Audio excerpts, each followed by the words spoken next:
안녕하세요. 네, 반갑습니다. 찬양대 찬양 감사합니다. 우리 함께 기도하고 시작하겠습니다. 기도하겠습니다. 우리의 영혼을 사랑하시는 살아계신 우리 주 아버지 하나님, 죄악 중에 살아가던 이 불쌍한 죄인들을 하나님의 거룩하신 은혜의 말씀으로 불러 예수님의 거룩하신 생명의 보혈을 통해서 우리의 모든 죄를 영원히 대속해 주시고 죄와 멸망과 심판의 형벌에서 구원해 주심을 감사합니다. 또 구원받은 이후에도 여전히 부족하고 연약한 저희들을 하나님의 말씀 안으로 불러 인도해 주시고 때마다 일마다 하나님의 말씀과 함께 모든 어려움들을 잘 헤쳐나갈 수 있도록 도와주시고 함께해 주심을 진심으로 감사를 드립니다.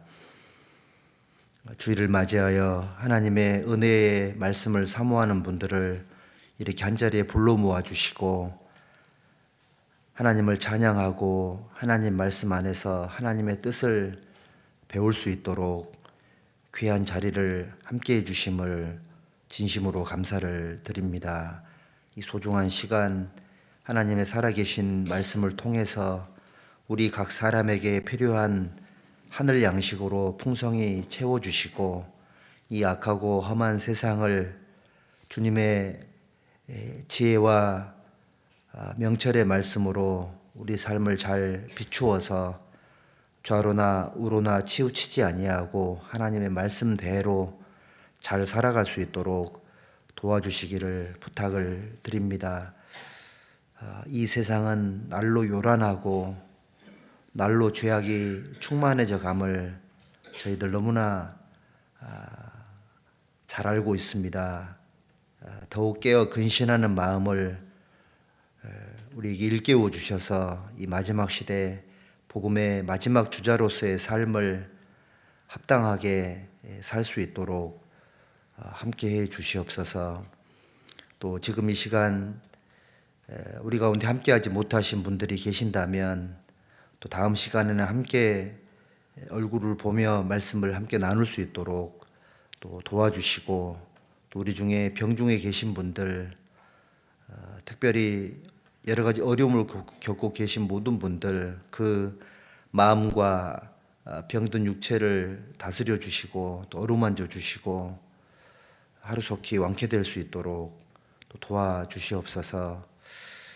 또 지금 이 시간에도 전 세계 어려운 곳에서 복음을 전하고 계시는 우리 선교사님들과 가족들 함께하는 모든 우리 형제 자매님들 일일이 함께해 주시고 외롭고 지친 여러 환경 속에서도 힘과 용기를 내서 그 선교 사역을 잘 마칠 수 있도록 끝까지 도와주시고 인도해 주시옵소서. 오늘의 모든 시간의 시종을 주 성령께 의지하면서 주 예수님의 이름으로 감사하며 기도드렸습니다. 아멘. 성경 찾겠습니다. 누가복음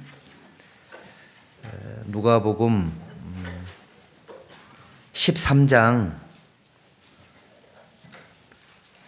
누가복음 13장 6절에서 9절까지를 찾겠습니다.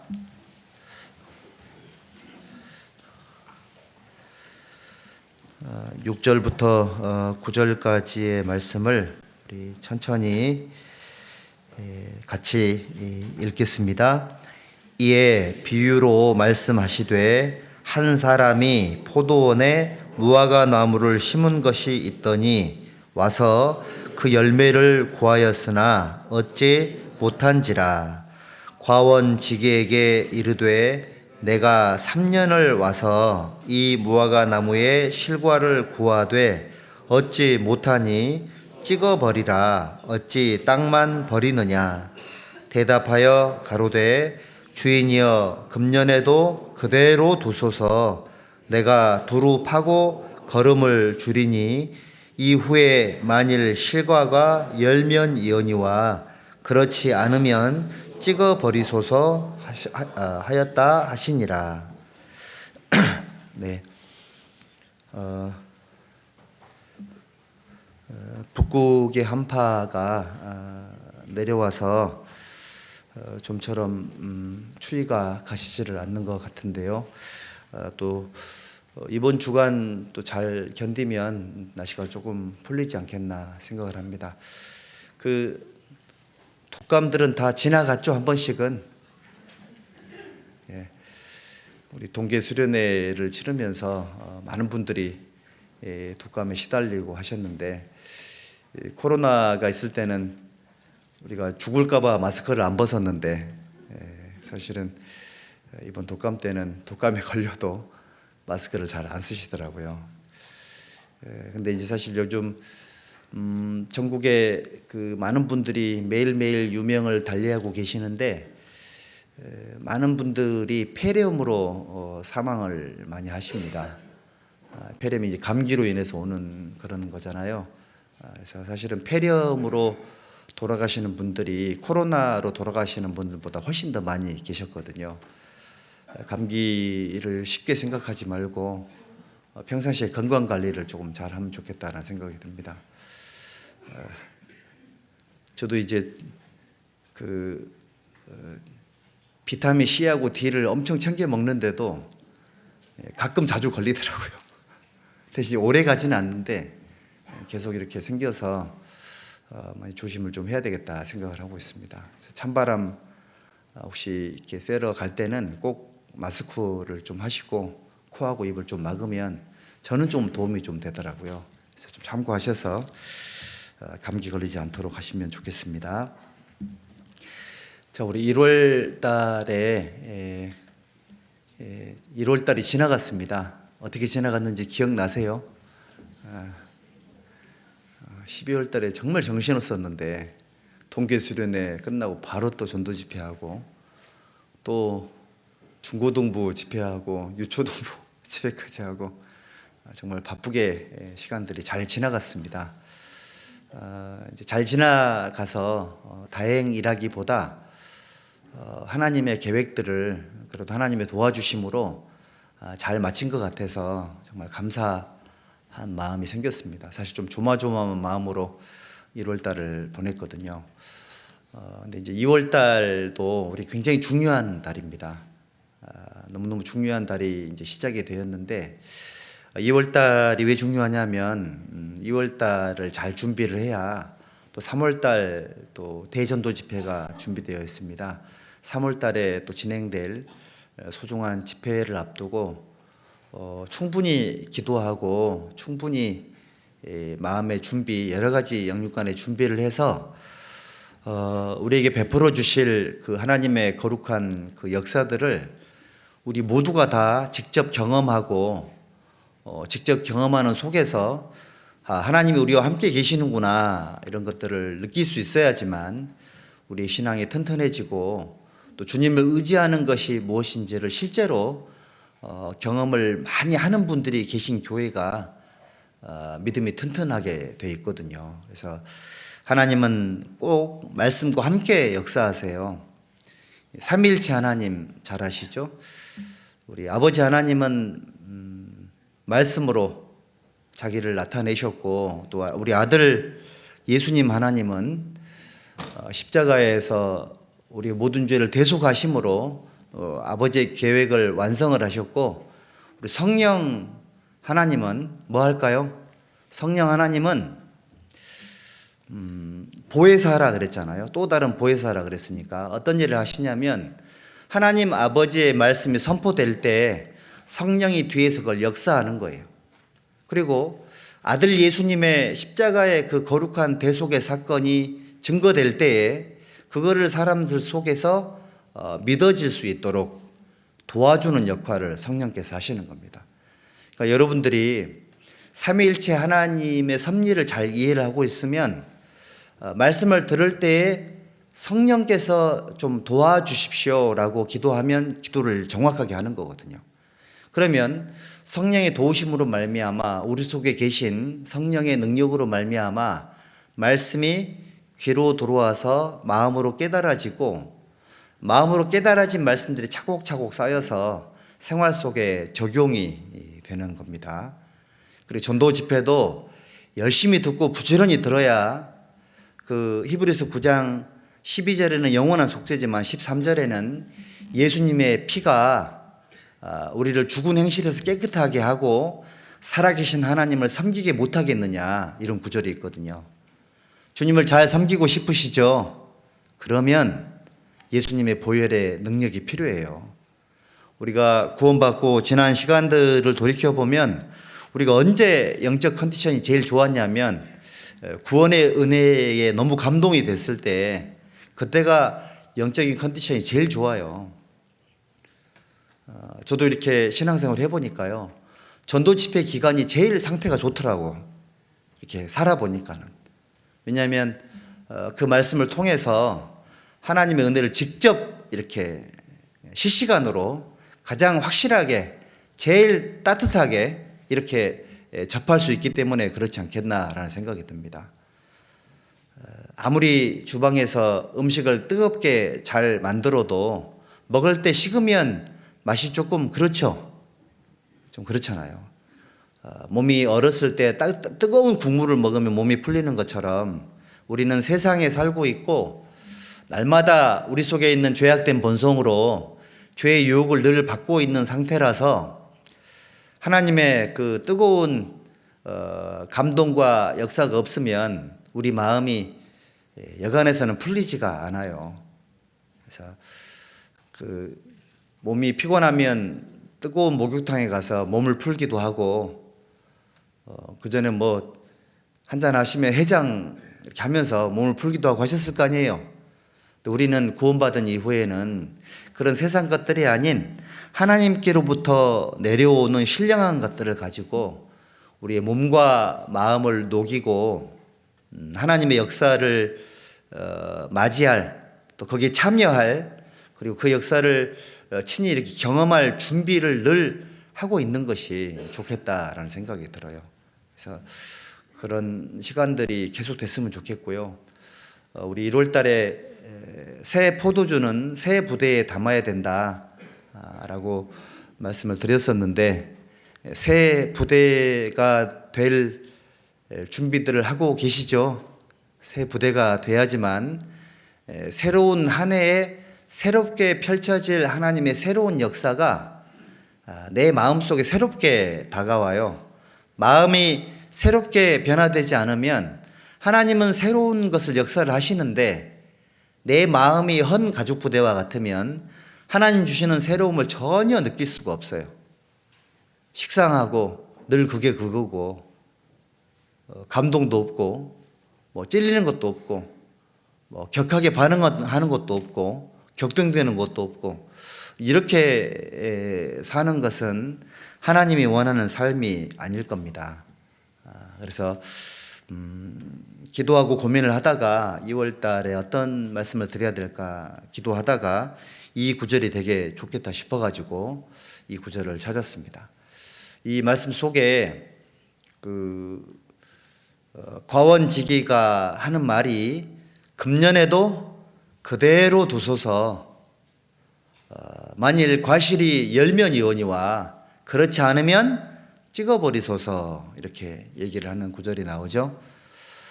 금년에도 그대로 두소서, 사실은 올 한 해도 주님께서 아직 안 오셨고 또 우리도 데려가지 않으시고 그대로 두셨죠.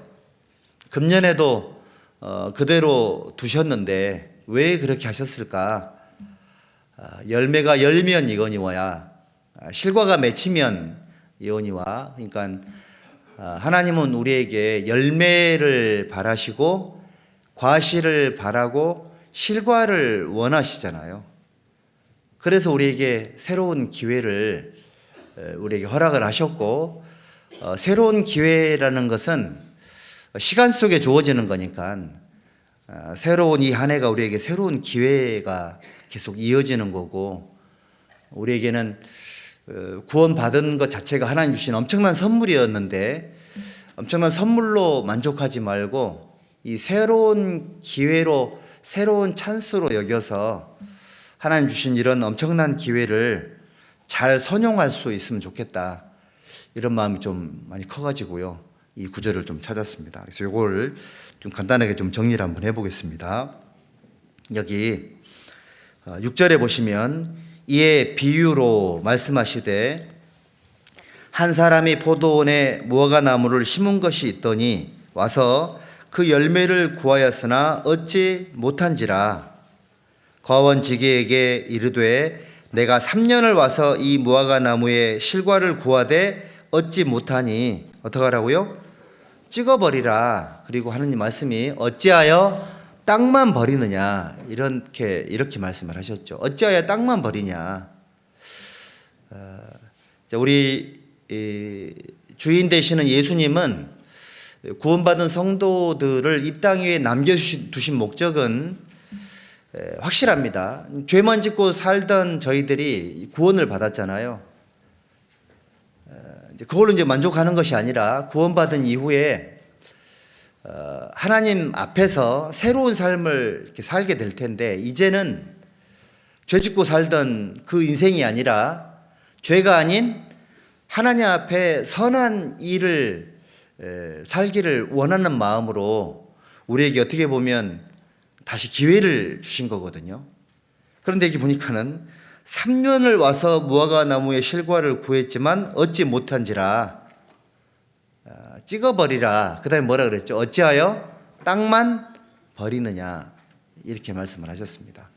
자, 이 구절을 보니까는 우리도 구원받은 저희들도 영원히 구원받는 것은 사라지지 않죠. 하지만 우리의 삶은 하나님 앞에 쓸모 없어질 수도 있다는 겁니다. 실과 없는 삶은, 열매 없는 삶은 쓸모 없는 삶이 될 수도 있다는 거죠. 우리 마태복음 5장 13절에 보면 소금은 정말 좋은 것이지만 만약에 녹지 않으면 무엇으로 짜게 하겠냐. 끝까지 녹지 않으면 쓸데없어 밖에 버리워 사람들에게 밟힐 뿐이니라. 만약에 소금이 음식을 짜게 하지 않으면 쓸모가 없어진 거니까 밖에 버리워 사람들에게 밟히게 될 거다. 이렇게 정확하게 기록이 되어 있잖아요. 우리 고린도전서 3장에도 구원받은 그리스도인들의 삶은 하나님 앞에서 계산이 될 건데 공력으로 우리의 삶이 드러난다 그랬죠. 하나님의 공력으로 우리의 삶이 다 드러날 것이고 그 공력은 불로 나타나게 될 건데 금이나 은이나 보석으로 세운 사람들은 불이 타도 그 공력이 그대로 남아있겠죠. 하지만 나무나 풀이나 짚으로 자기 삶을 살았던 사람들은 불로 공력이 나타날 때 전부 불타 없어지겠죠. 하지만 구원을 받기는 받겠지만 불 가운데 얻는 구원과 같을 것이다. 이렇게 말씀을 하신 겁니다. 주님의 공력이 불로 드러날 때에 천국은 가겠지만 상급이 전혀 없게 될 수도 있다. 이렇게 말씀을 하셨습니다. 우리 그 찬양 중에 슬픔 속에 홀로 서 있는 지나간 날의 주의 용사여. 슬픔 속에 홀로 서 있는 지나간 날의 주의 용사여. 그 말이 맞는 말일까요? 용사는 슬픔에 잠겨 있으면 돼요, 안 돼요? 근데 슬픔 속에 잠겨 있는 지나간 날의 주의 용사여. 말이 안 되죠? 말이 안 되는 얘기인 겁니다. 우리 구원받은 그리스도인들이 지나간 날의 용사였으면 안 되죠. 지나간 날에도 용사였고 지금은 우리가 용사가 아니라 뭐가 돼야 될까요? 장군이 돼 있어야 되겠죠. 맹장이 되든지 덕장이 되든지 지장이 되든지 하나님이 내게 주신 여러 가지 은사를 최대한 활용하는 가운데 이제는 뭔가 좀 장교 레벨의 어떤 이 정도 이제 올라가서 뭔가를 이렇게 좀 책임질 수 있는 그런 사람이 돼야 되는 거 아니냐, 이렇게 말씀을 하십니다. 우리가 사는 것이 힘들고 어려운 것이 틀림이 없겠지만 하나님께서 말씀하십니다. 각 사람의 행한 대로 반드시 갚아줄 거라고. 이렇게 말씀을 하셨는데, 과연 우리가 하나님 앞에 살아가고 있는 삶들이 금이나 은이나 보석으로 그런 것들 위주로 살아가고 있는지, 나무나 풀이나 짚을 앞세우고 살아가고 있는지 점검할 필요가 있는 거예요. 왜냐하면 하나님은 열매를 바라기 때문에 그래요. 그리고 어째 땅만 버리느냐, 구원을 받았지만 하나님 앞에 우리도 실격자가 될 수도 있다는 것을 기억을 해야 됩니다. 대만은 세상을 사랑하여 나를 버리고 데살로니가로 갔고, 대만은 실격자가 되어버렸죠. 하나님 밀어낸 것이 아니라 본인의 선택이었죠. 그리고 그 그러니까 바울 사도를 이제 하나님 앞으로 인도한 사람이 바나바죠, 바나바. 일종의 이제 천거 같은 걸 한 사람이 바나바인데, 바나바를 처음 소개할 때에는 이 사람은 착한 사람이요, 성령과 믿음이 충만한 사람이다, 이렇게 평을 했는데, 몇 장 뒤에 가보면 마가 요한 문제를 가지고 바울 사도하고 심하게 싸운 이후에 바나바는 자기 고향인 구브로, 키프로스로 가버리고, 그 다음부터는 하나님의 역사에서 사라집니다. 더 이상 기록이 나오질 않아요. 초대교회 어마어마한 하나님의 일꾼이었던 그 사도인 바나바도 하나님 앞에 실격자가 돼버린 거죠. 그거 보면 두렵지 않아요? 성경에는 내가 내 몸을 쳐서 복종하게 함은 내가 남에게 전파한 이후에 도리어 버림이 될까봐 두려워 하노라. 사실 우리가 있잖아요, 교회 안에 있어서 교회를 통해서 하나님이 공급하시고 역사하셔서 우리가 하나님 앞에 살아가는 것이 있을 거예요. 우리가 여기 떠나면, 교회를 통해서 공급받지 못하면 우리는 아무것도 아닌 그런 존재가 되어버릴 수 있거든요. 하나님께서 어찌하여 땅만 버리느냐, 이렇게 말씀을 하십니다. 열매를 구하고 나무를 심었는데 열매를 맺히지를 않으니까는, 아니 왜 땅만 버리고 있냐, 무슨 말일까요? 다른 나무로 좀 대체해라, 이런 뜻이죠. 그 에베소 교회에 하나님이 엄청난 말씀을 하셨죠. 어디서 떨어진 것을 생각하고 회개하여 처음 행위를 갖지 않으면 촛대를 옮기리라. 에베소 교회가 정말 훌륭한 일을 굉장히 많이 했지만 대형 교회였거든요. 그런데도 처음 사랑을 회복하지 않으면, 회개하지 않으면 촛대를 옮길 거라고.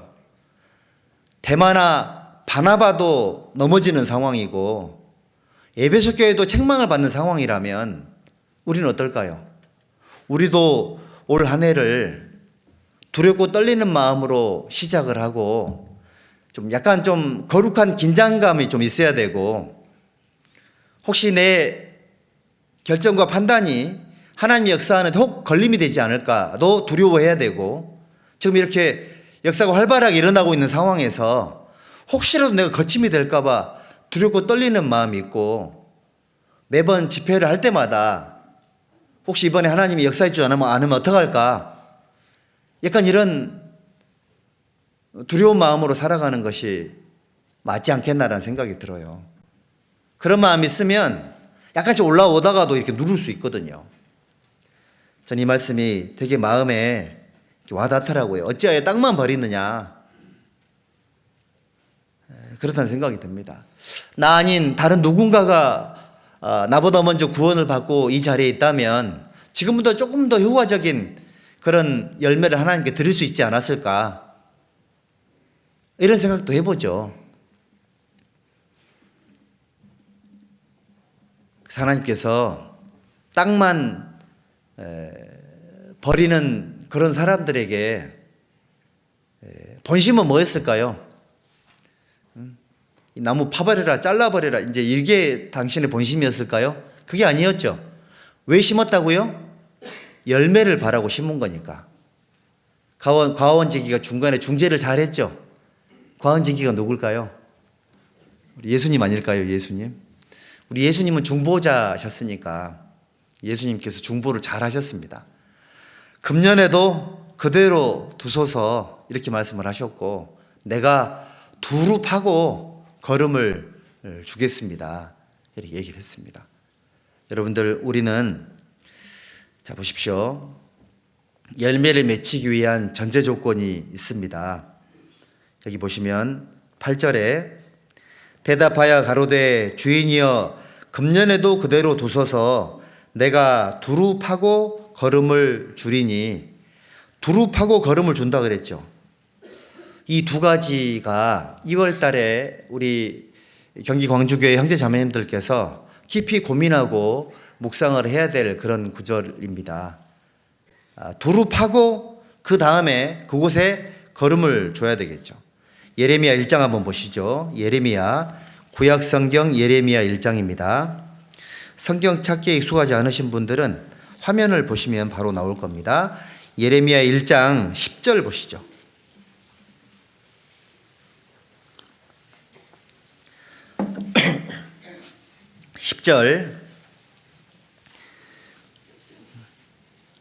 함께 읽읍시다.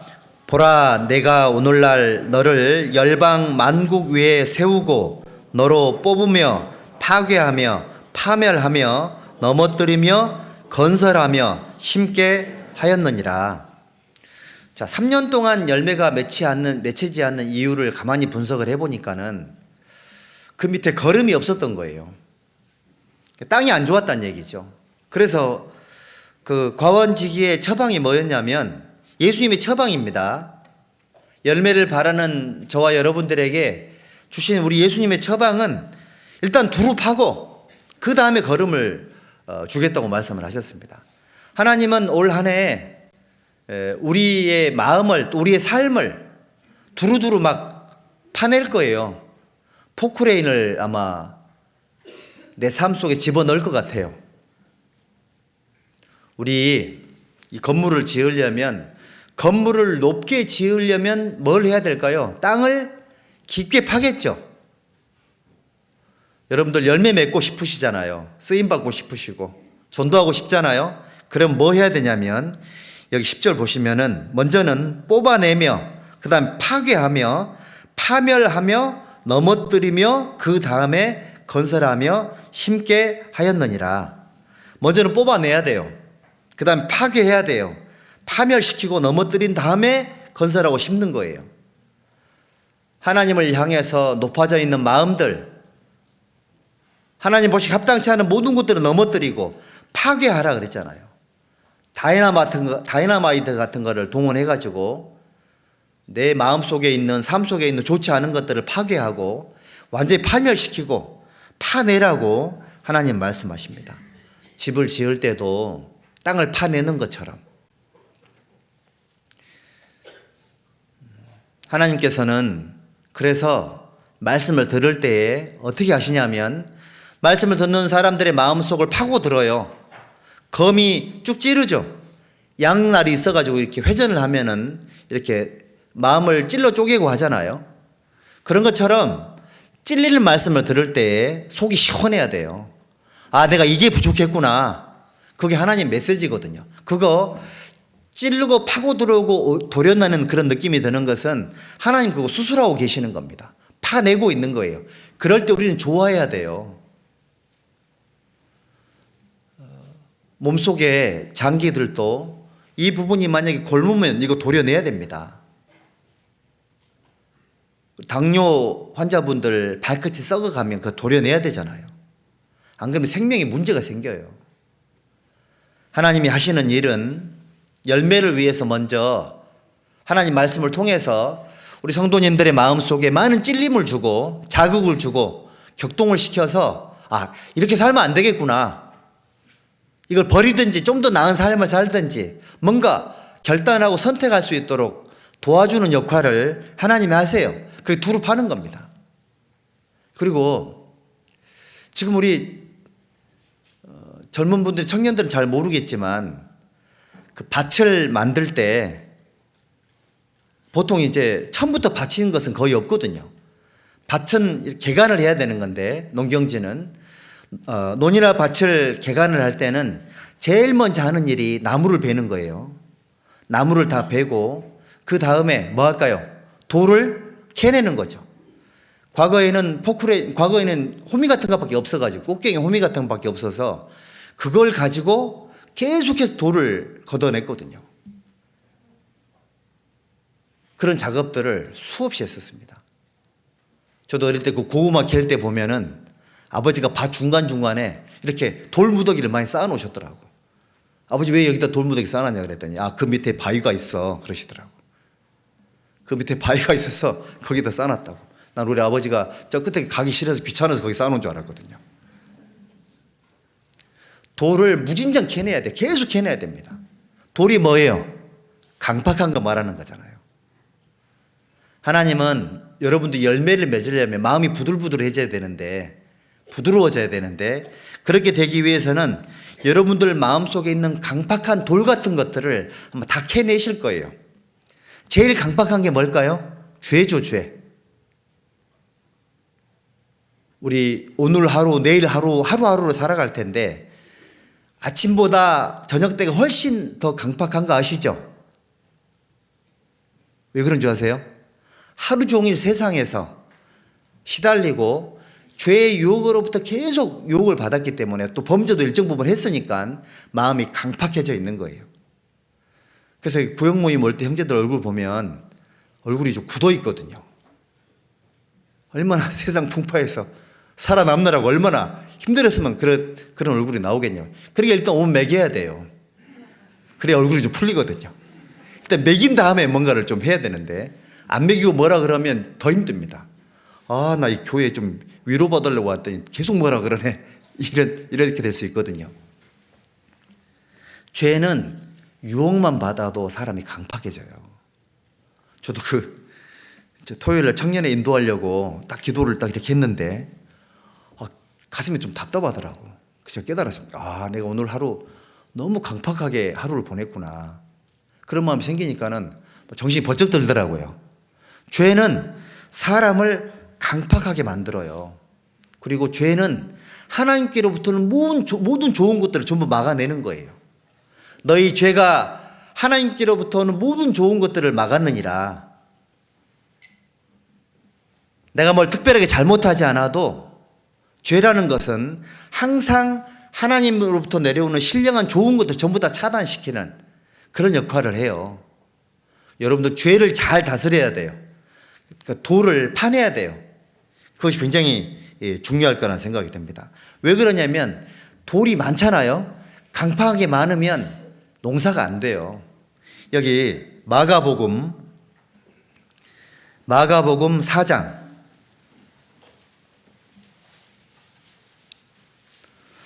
16절입니다. 마가복음 4장 16절 17절. 또 이와 같이 돌밭에 뿌리웠다는 것은 이들이니 곧 말씀을 들을 때 즉시 기쁨으로 받으나 그 속에 뿌리가 없어 잠깐 견디다가 말씀을 인하여 환난이나 핍박이 일어날 때에는 곧 넘어지는 자요. 아니 왜 뿌리를 못 내렸을까요? 돌밭이니까. 돌밭에 어떻게 뿌리를 내릴 수가 있겠습니까? 누가복음 8장도 한번 보시죠. 8장 13절에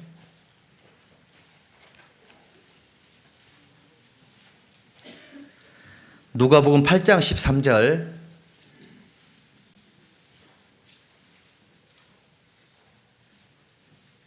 자, 우리 뒤적거리는 소리를 최대한 그 시간을 단축시켜 봅시다. 8장 13절 같이 읽읍시다. 바위에 있다는 것은 말씀을 들을 때에 기쁨으로 받으나 뿌리가 없어 잠깐 믿다가 시험을 받을 때에 배발하는 자요. 여기는 돌밭 정도가 아니고요, 바위라 그랬잖아. 바위. 무슨 말이냐면 이건 종합을 해보면 이건 겁니다. 자, 위에는 흙이 보여서 좋은 땅인 줄 알았더니 흙 밑에 자갈들이 엄청 많았던 거예요. 뿌리가 내려갈 자리가 없었어요. 그리고 그 자갈 밑에 뭐가 있었다고요? 거대한 바위가 있었던 거예요. 자, 이런 상태라면 농사가 돼야 안 돼요? 농사가 안 돼요. 그럼 바위가 뭐냐? 죄거든요. 죄. 그 죄 중에 그리스도인들이 뭐 캐내야 되냐면 고집을 캐내야 돼요. 고집. 고집 같은 거 있잖아요. 고집 없으시죠?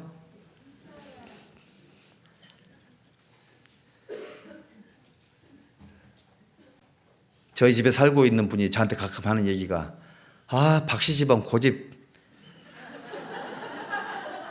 이러거든요. 우리 집안에 다 박씨입니다. 하여튼 우리를 핍박하고 있습니다. 그렇게 고집 세다고. 우리 그래서 제가 이번에 이제 목포 갔다 오면서 차에서 올라오면 곰곰이 생각을 해봤습니다. 그래서 쓸데없는 고집이 세긴 세. 네, 이런 생각이 들더라고. 여러분들 구원받은 성도들이 언제 고집 부리냐면 이럴 때 고집 부리거든요. 여기 누가복음 12장 한번 보시죠. 누가복음 12장 47절.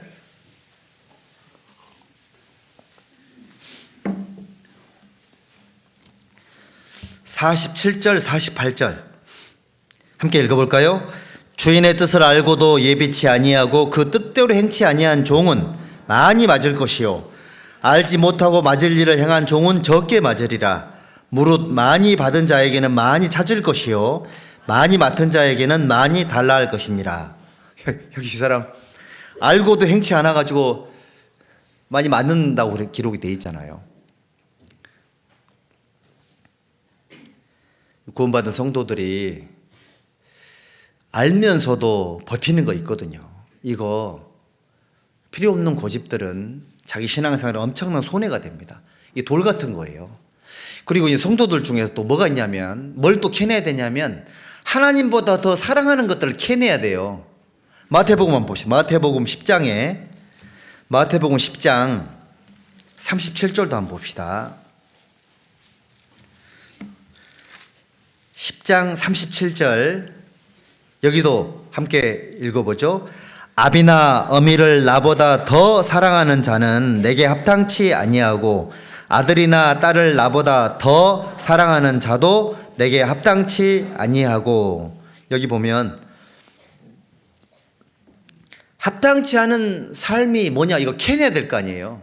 그게 뭐냐면 우선순위가 잘못되어 있는 거. 우선순위가 잘못되어 있으면 삶이 정돈이 안 돼요.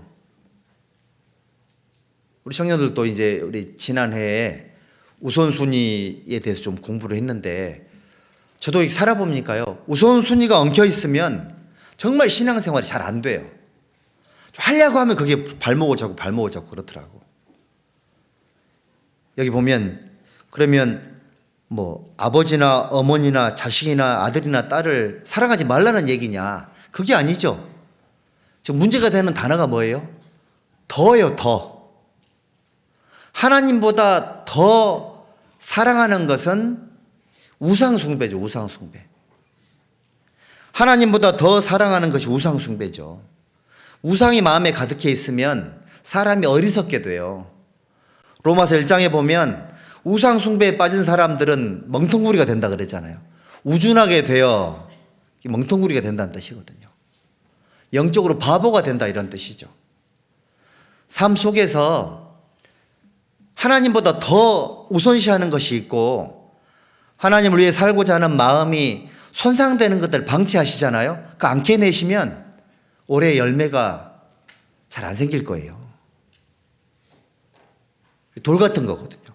뿌리가 약하면 열매는 맺힐 수가 없어요.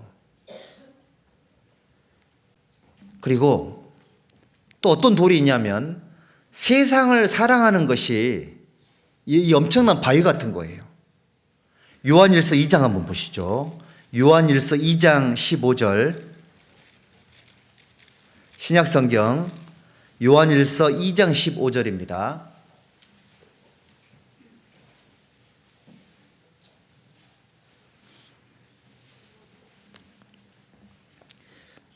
(2장 15절) 이 세상이나 세상에 있는 것들을 사랑치 말라. 누구든지 세상을 사랑하면 아버지의 사랑이 그 속에 있지 아니하니. 야, 여기 엄청난 구절이 있죠. 세상을 사랑하면 하나님의 사랑이 그 속에 있다고요, 없다고요?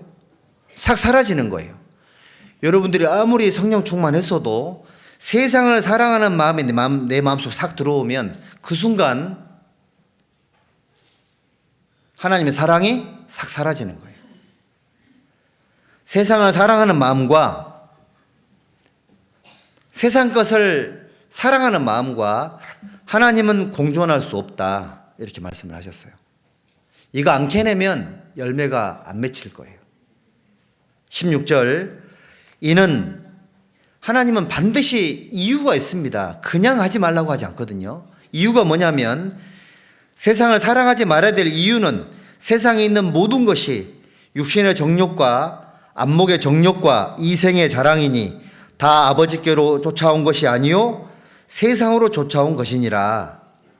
17절 함께 읽어보죠. 이 세상도 그 정욕도 지나가되 오직 하나님의 뜻을 행하는 이는 영원히 거하느니라.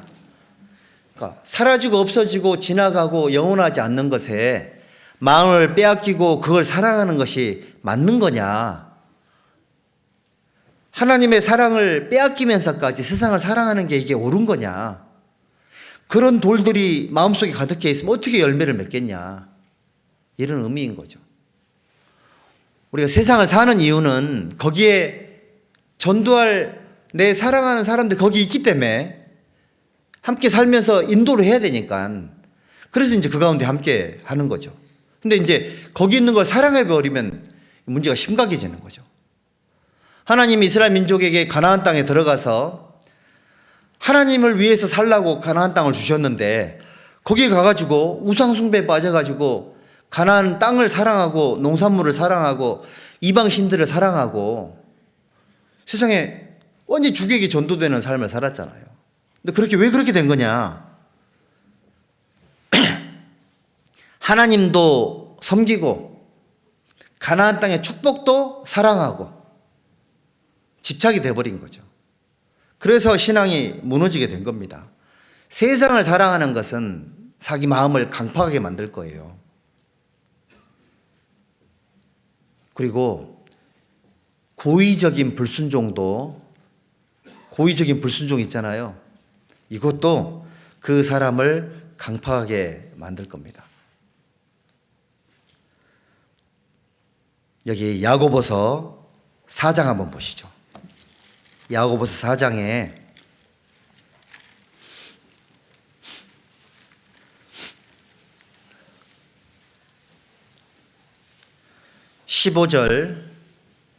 15절부터 17절까지입니다.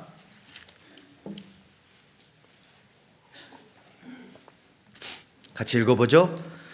너희가 도리어 말하기를 주의 뜻이면 우리가 살기도 하고 이것저것을 하리라 할 것이거늘 이제 너희가 허탄한 자랑을 자랑하니 이러한 자랑은 다 악한 것이라. 이러므로 사람이 선을 행할 줄 알고도 행치 아니하면 죄입니까 선입니까?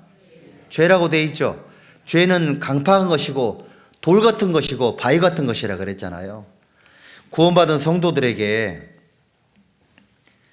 돌이 되고 바위가 되는 것들을 하나님은 일일이 나열을 하셨죠.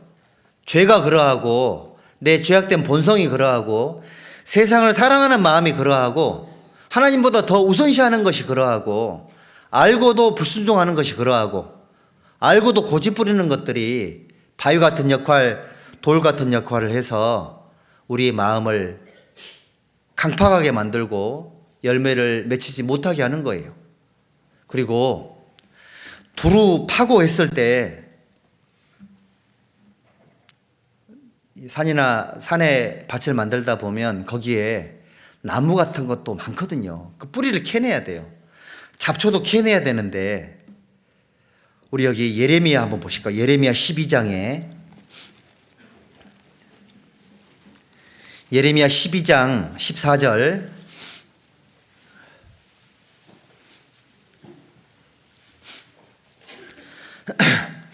예레미야 12장 14절입니다. 화면에도 나옵니다. 자, 내가 내 백성 이스라엘에게 산업으로 준 산업을 다치는 나의 모든 악한 이웃에게 대하여, 그러니까 하나님께서 이스라엘 민족에게 산업으로 준 산업이 있잖아요. 하나님의 기업, 이런 것들을 다치게 하는 모든 악한 것들에게 하나님 뭐라고 경고했냐면 나 여호와가 이같이 말하노라. 보라, 내가 그들을 그 땅에서 어떻게 하겠다고요? 뽑아버리겠고 유다 집은 그들 중에서 뽑아내리라. 구원받은 성도들에게 하나님이 주신 산업이 있죠. 기업이 있습니다.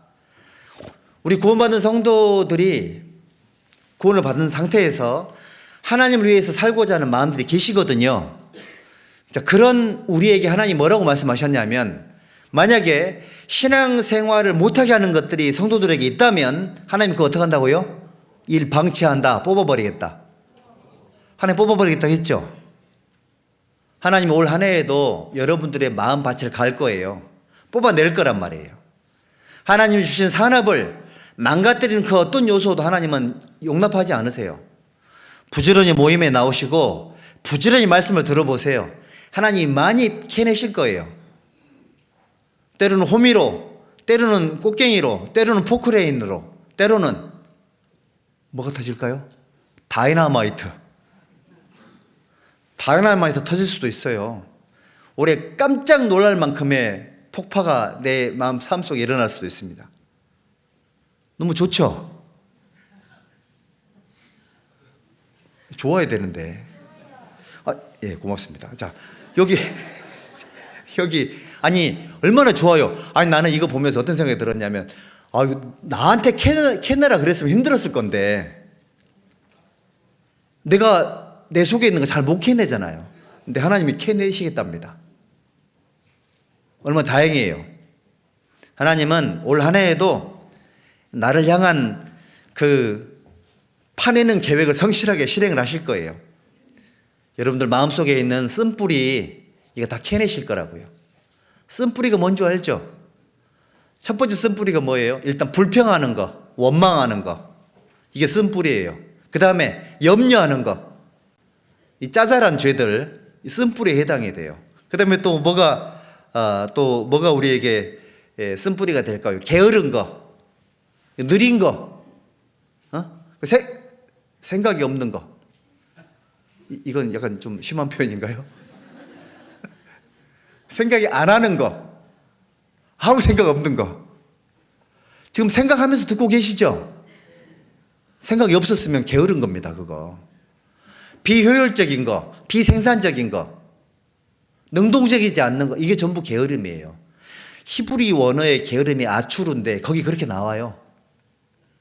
느린 거, 텅 빈 상태, 생각이 없는 상태, 효율적이지 않는 거, 생산적이지 않는 거, 이런 것들을 게으름으로 정의를 하셨더라고.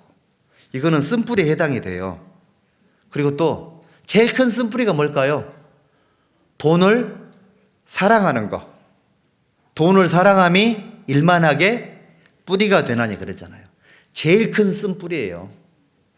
돈을 사랑하는 거. 그 다음에 자기를 사랑하는 거. 빗나간 자기의 자존감은 좋아요. 자존심은 버리세요. 아시겠죠? 그걸 내려놔야지만 하나님이 그 일을 하세요. 나는 여호와 보시기에 존귀한 자지, 내가 나를 보면 뭐 좀 자존심 내세울만 해요? 우리가 하나님 앞에, 사람들 앞에는 우리가 자기를 낮추는 게 필요하죠. 대신 하나님 앞에 뭐가 필요하냐면, 자존감들을 쭉 높이고 하다 보면은 뭐가 생기냐면 자기 마음속에 담대함이 생겨요. 담대함. 신적인 담대함. 하나님 주신 담대함은 절대 교만해 보이지 않아요. 당당해 보이거든요. 호랑이 보는 거 좋아하죠?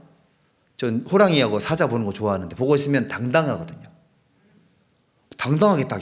사냥개 같은 경우도 얼마나 용감합니까? 기품이 있잖아요. 당당해서 그렇습니다. 당당해서. 우리 형제자매님들은 하나님 주신 자존감으로 담대한 모습이 좋은 거지, 자존심 앞세우고 자꾸 이렇게 오시잖아요. 그러면은 자칫 잘못하면 오해받아요. 좀 교만해 보인다, 거만해 보인다, 이렇게 보일 수도 있거든요. 조심할 필요성이 있습니다. 어쨌든 빗나간 사랑 몇 가지가 우리를 열매를 못 맺게 만드는 거예요. 그것도 걱정하지 마세요. 하나님이 다 뽑아내신답니다. 세상에 살아가면서 올 한 해에도 하나님이 사람 막대기를 많이 만나실 것이고 만나게 해주실 것이고 인생 채찍도 우리에게 많이 보내주실 것 같아요. 기대가 되죠? 내 속에 있는 쓴뿌리가 제거되고 나면 그게 자유가 생겨요. 이게 좀 이 돌이 안 캐지니까 힘든 거지, 막상 캐지고 뿌리가 제거되고 나면 그때 오히려 자유가 생긴다니까요. 우리 그 아론 렐스톤이라는 사람 사막에서 바위 끼어가지고 팔 잘라는 얘기 들었죠? 그럼 생각을 한번 해보세요. 물론 제일 좋은 거는 뭐 거기 안 갔으면 제일 좋았겠죠. 근데 그 절벽 사이에 바위에 돌이 끼어 있는 상태가 자유일까요? 아니면 잘라내고 살아난 게 자유일까요? 그렇죠. 계속 낀 상태로 있으면 너무 괴롭고 불편하고 죽어요. 진정한 자유는 얻으려면 잘라냈던 거예요.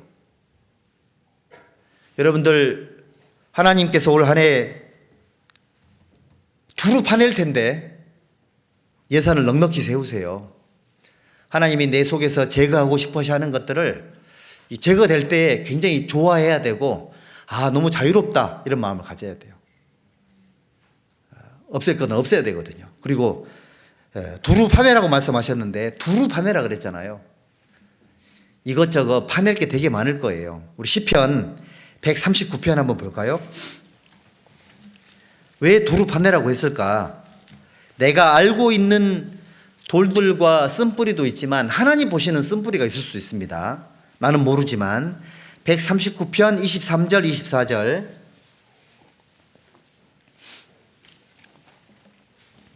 시편 139편 23절로 24절입니다. 하나님이여 나를 살피사 내 마음을 아시며 나를 시험하사 내 뜻을 아옵소서. 같이 읽어보죠. 내게 무슨 악한 행위가 있나 보시고 나를 영원한 길로 인도하소서. 저는 이제 이 구절을 읽을 때마다, 야, 지금 완전히 이건 공포의 사각지대다, 이런 생각이 들거든요. 내가 전혀 알지 못하는 내 속에 있는 하나님만 알고 계시는 죄가 있지 않을까? 그렇지 않을까요? 사각지대가 있겠죠. 요즘은 자동차들이 좋아져 가지고 사각지대에 자동차가 들어오면 백미러에도 표시가 되고 이렇게 소리로도 알려주더라고요. 그건 정말 좋은 기능이죠. 여러분들 신앙 생활의 사각지대에도 잘 관리가 되고 있으신지 모르겠어요. 이런 기도가 필요해요. 하나님, 나를 살피시고 내 마음을 아셔서 혹시 내가 모르고 있는 숨은 허물이 있는지 좀 알게 해달라고.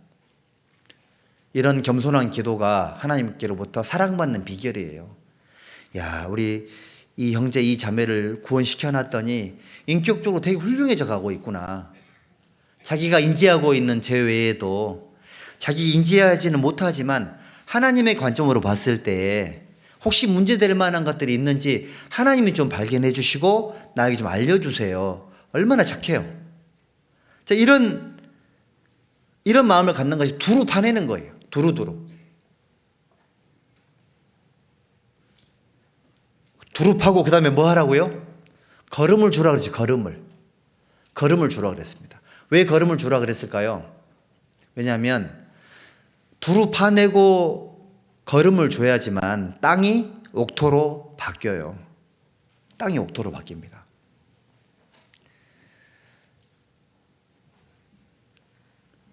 여기 누가복음 8장 한번 보십시다. 누가복음 8장 15절입니다. 15절, 누가복음 8장 15절.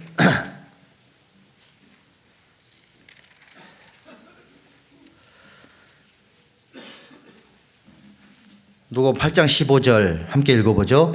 좋은 땅에 있다는 것은 착하고 좋은 마음으로 말씀을 듣고 지키어 인내로 결실하는 자니라. 걸음을 주는 이유는 좋은 땅을 만들고 좋은 땅을 만들어서 그걸 통해서 결실하게 하기 위해서 하나님께서 우리 마음을 좋은 마음으로 만들 걸음을 주려고 하시는 거예요. 하나님께서는 올 한 해 우리에게 정말 많은 좋은 걸음들을 주실 거예요. 두루 파낸 그곳에 하나님의 좋은 걸음들로 채워줄 겁니다. 요한복음 12장 24절에 한 알의 밀이 땅에 떨어져 죽지 않으면 한 알 그대로 있고 죽으면 많은 열매를 맺으리라. 좋은 걸음이 뭔지 아세요? 예수님께서 솔선수범해 주셨죠. 예수님이 이 세상에 오셔서 먼저 죽어서 우리가 하나님의 열매로 태어난 거죠. 구원받은 거잖아요. 여러분들도 예수님처럼 하셔야 돼요. 제일 좋은 걸음은 여러분들 자신이에요. 여러분 자신들이 예수님처럼, 나도 이제 여러분들은 여러분들이 살고 계신 곳에 그 삶의 현장에서 한 알의 밀알이니까 여러분들이 계신 곳에 떨어져 죽어야지만 많은 열매를 맺어요. 이해되죠? 죽어야지만 많은 열매를 맺는다. 내 자신이 하나님 보시기에 내 자신이 가장 좋은 걸음이구나. 이걸 알아야 됩니다. 내 스스로가 예수님처럼 자기 자신을 하나님 앞에서 정말 하나님의 영광과 하나님의 뜻을 위해서 정말 죽는 삶을 살아야 되겠다. 이런 사람들의 삶이 하나님 앞에 좋은 걸음이 될 수밖에 없는 겁니다. 올 한 해 우리 형제자매님들, 예수님을 죽인 것을 여러분들의 어깨에 짊어지세요. 예수 죽인 것을 우리가 항상 짊어지라 그랬잖아요. 예수님을 죽인 것은 나 자신이다. 이걸 짊어지라고요. 교회 올 때도 예수님을 죽인 것이 바로 내 죄구나, 이걸 생각을 해보면 예수 죽인 것을 내가 짊어지는 삶이 어떤 거다, 이거 이해할 수 있죠. 하나님의 밀알이 땅에 떨어져 죽어야지만 많은 열매를 맺습니다. 다른 사람이 아니라 내 자신의 포도원에 내 자신이 먼저 거기 죽어서 좋은 밑거름이 돼야 되겠다. 내 열매를 위해서 내가 가장 좋은 걸음이 돼야 되겠다. 이런 마음을 가져야 돼요. 내 삶은 내가 사는 거기 때문에 그렇습니다. 그리고 또 어떤 게 좋은 걸음이냐면, 여러분들 올 한 해도 수고해 주실 거죠? 수고하실 거고 또 희생도 해 주실 거죠?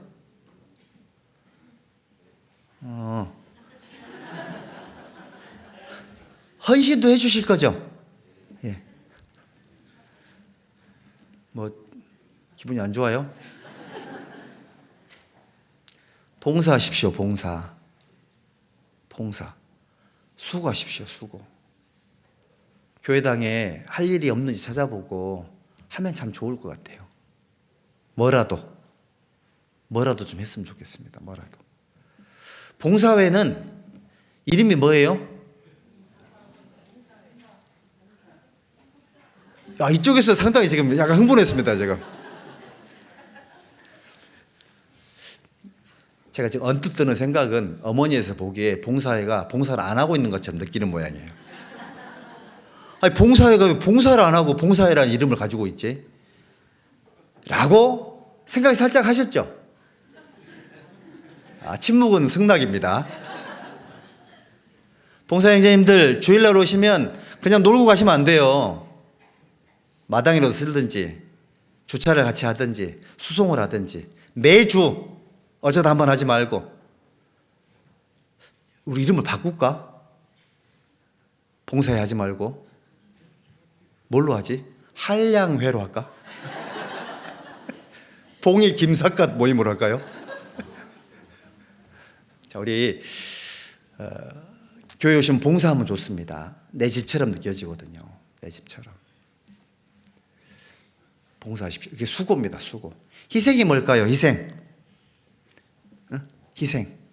희생은 하나님이 주신 것을 우리 내 것이라고 하잖아요. 나에게 맡겨졌으니까. 이런 것들을 내가 직접 내게 관리하도록 맡겨진 것들을 드리는 걸 희생이라고 하죠. 재능이 됐든 재물이 됐든 희생이죠. 그리고 헌신, 우리 몸을 드리는 거죠. 그렇죠? 이런 것들이 있어서 교회가 사는 거예요. 봉사할 때 함께 봉사하고, 주일날도 식사하고 나면 그 다음에 무슨 시간이에요? 일, 커피 먹는 시간, 이 청소 시간. 공식적으로 무슨 시간이에요? 왜 이렇게 웅성웅성하지? 우리 교회의 공식적인 일정을 제가 알려드릴게요. 말씀 끝난 이후에, 식사한 이후에 그 다음에 공식적인 일정은 청소 시간입니다. 모르셨죠? 모르셨으니까 커피만 마시고 계시던데.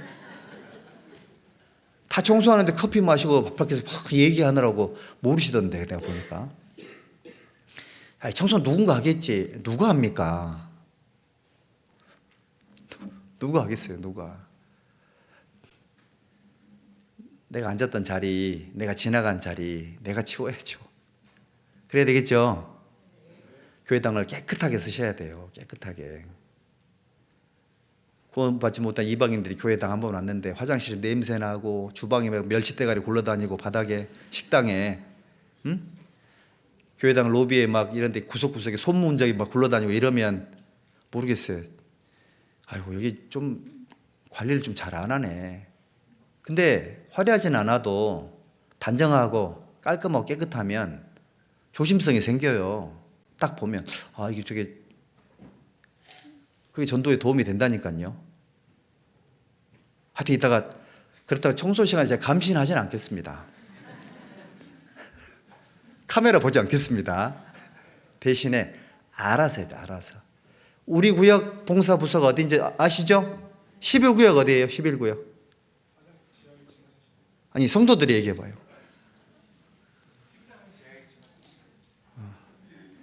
아니, 김남중님 지금 11구역 내가 물어봤습니다. 아주 준비가 아주 확실하게 되어 있는 구역장님이시네. 야, 역시 그런 게 밑거름이 돼요. 그래서 그 교회는 세상의 어떤 건물보다 훨씬 더 가치가 있고 의미가 있는 그런 곳이에요. 하나하나가. 그 자재가 중요한 게 아니라 공간의 의미가 그렇다고요. 왜 그러냐면 여기에 말씀이 선포되기 때문에 그렇고요. 여기에는 하나님의 피로 구원받은 성도들이 출입하기 때문에 그래요. 그래서 먼지나 손지문 같은 유리창에 있는 걸 용납하면 안 돼. 내 생각은 그래요. 여러분 생각 어떤지는 모르겠어요. 깨끗하게 써주세요. 깨끗하게. 아껴 써주시고, 전기도 좀 아껴 써주시고, 물도 비싸. 우리 지금 가스도 LPG 쓰는 거 아시죠? 비싸거든요. 그래서 필요한 건 쓰셔야 되겠죠. 하지만 아껴 쓰는 거 정말 중요하다고 생각이 듭니다. 그런 것들이 쌓여서 하나님 앞에 큰 밑거름이 돼요. 그리고 전도하면서 환영받아요? 거절 많이 받아요? 거절 많이 받죠? 그런 게 걸음이 될까요? 안 될까요? 그게 걸음이 돼요. 알고 계세요? 여러분, 실패를 좀, 전도를 많이 하러 다니세요. 많이 실패를 해주세요. 그러면 3월 달에 성공해요. 하나님 반드시 갚아주는 분이잖아요. 그거 아시죠? 야, 우리 식구들이 이렇게 실패를 많이 했는데 이번 달 3월 달에 집회 때 인도하시는 분들은 꼭 구원받게 해줘야 되겠다. 안 그러면 이 친구도 실망해가지고 신앙생활 얼마나 힘들겠나. 하나님 그런 생각 안 가질까요? 아니, 하다못해 우리 부모든 나도 아이들이 심하게 뭐라 그래놓고 혹시 실망할까봐, 좌절할까봐 눈치 살피고 하잖아요. 하나님 오죽하겠습니까? 그러니까 우리 사실 전도할 능력이 잘 없어. 우리가 말도 잘 못하고 아는 것도 잘 없고. 그런데 전도하러 갔습니다. 용기 100배에서. 거의 가면 거의 거절을 당해. 실패. 얼마나 실망하고 돌아오겠냐고요. 그때 하나님께서 보고 계실까요? 안 보고 계실까요? 저는 그런 실패를 많이 했기 때문에 교회에 구원받는 역사가 일어난다고 저는 그렇게 믿어요. 실패를 많이 하지 않으면 한도 없고 뭐도 아무것도 없어요. 바라는 것도 없고. 뭐 뿌린 게 있어야지 거둘 거 아니에요. 안 그래요? 뿌린 게 없는데 거둘 게 없는 거죠. 거절을 많이 당하십시오. 전도에 실패를 많이 하셔야 돼. 욕을 엄청 얻어 먹어야 돼. 필요하면 한 대 맞기도 해야 돼요. 맞는 건 좀 그렇다, 그렇죠? 맞지는 말고 전도를 직접 가서 하고 거절 많이 당하고 외면 당하고 거부 당하고 그런 횟수가 많잖아요. 반드시 하나님이 기억을 하시고 갚아주세요. 그러면 그 어딘가로는 반드시 열매가 맺혀요. 기대가 됩니다. 올해는 어떤 구역에 불이 붙을까? 교회도 보면은 어떤 구역은 정말 열심히 해서 전도가 잘 되는 구역이 있어요. 근데 어떤 구역은 맨날 사고만 치는데 전도가 되는 구역이 있더라고. 그래서 제가 그 구역 모임에 가서 그랬습니다. 우리 구역에 있는 형제자매님들 올해 전도가 잘 되던데 뭐 잘한 거 있냐고 물어봤더니 잘한 거 없답니다. 제가 보기에도 그렇다고. 사고를 많이 치시던데 어떻게 전도가 되고 있는지 모르겠다고. 왜 그렇게 된 줄 아세요? 그 구성원들 중에서 그 동안에 어마어마한 실패가 쌓여 있었던 거예요. 밑거름이 쌓여 있었던 거죠. 그래서 때가 되니까 열매가 딱 맺힌 거예요.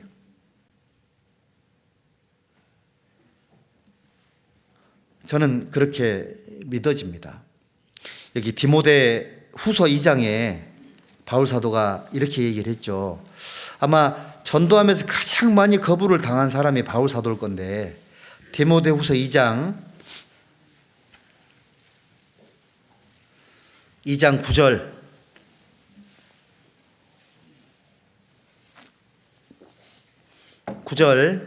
함께 읽어보죠.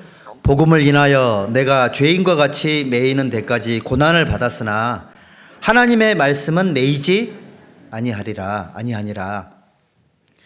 바울 사도가 전도하면서 얼마나 고생을 많이 했고 얼마나 많은 피눈물을 흘렸습니까?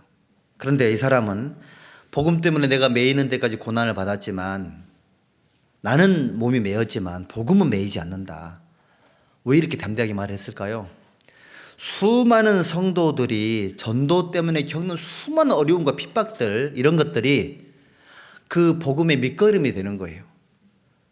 내가 내 집안에 전도가 안 된다 그래가지고 복음이 매일까요? 절대 매이지 않아요. 다른 쪽으로 반드시 열매가 맺힌다니까요.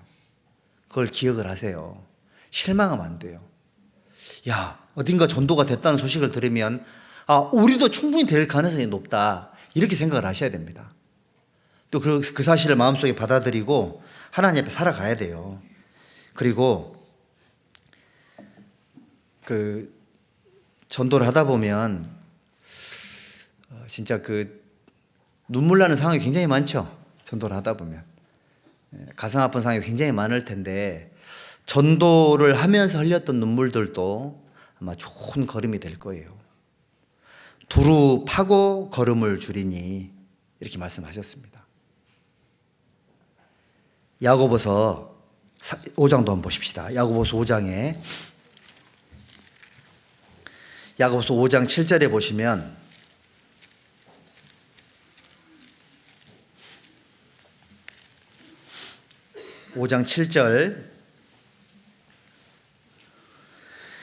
그러므로 형제들아, 주의 강림하시기까지 길이 참으라. 보라, 농부가 땅에서 나는 귀한 열매를 바라고 길이 참아 이른 비와 늦은 비를 기다리나니, 너희도 길이 참고 마음을 굳게 하라. 주의 강림이 가까우니라. 이게 좋은 걸음을 또 하나님 말씀하셨죠. 이른 비와 늦은 비를 기다린답니다. 땅에서 걸음을 줬으면 그 위에 뭐가 내려야 될까요? 비가 내려야 되겠죠. 여러분들, 우리 속에 있는 좋지 않은 것들이 제거되고 하나님이 걸음을 줬습니다. 좋은 땅이 만들어졌잖아요. 거기에 하나님은 이른 비와 늦은 비, 하나님의 말씀과 은혜의 단비들을 내려서 거기에서 열매를 맺도록 하나님 도와주시는 거예요. 생각을 해보니까는 내가 해야 될 거는 뭐냐면, 교회 안에 있기만 하면 돼요. 그러면 하나님이 내 속에 있는 좋지 않은 것들을 뽑아내시고요, 걸음도 주시고 이른 비와 늦은 비도 주세요. 그리고 열매를 거기에서 당신이 거두시는 거예요. 내가 하는 거는 교회 안에 있는 겁니다. 그걸 하나님이 나를 통해서 일하고 있는 걸 내가 인지를 해야 돼요. 감사해야 되고 적극적으로 내가 하나님을 도와줘야 돼요. 반응을 해야 돼요. 그러면은 하나님께서 일을 하세요. 농부가 귀한 열매를 바라고 이른 비와 늦은 비를 기다리는 것처럼, 우리 구원받은 성도들의 삶 속에서도 하나님은 계속해서 하나님의 말씀과 은혜들을 보내주실 거예요.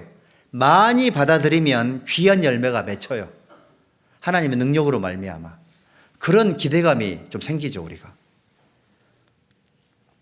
마태복음 13장 23절에도 좋은 땅에 뿌리웠다는 것은 말씀을 듣고 깨닫는 자니, 깨달으면 30배, 60배, 100배의 결실을 하는 자니라 실제로 결실하는 땅, 좋은 땅으로 바뀌게 되는 거예요. 올 한 해 하나님께서 우리 형제 자매님들에게 많은 열매를 주실 겁니다. 그런 기대가 되죠. 자, 여기 한번 보시죠.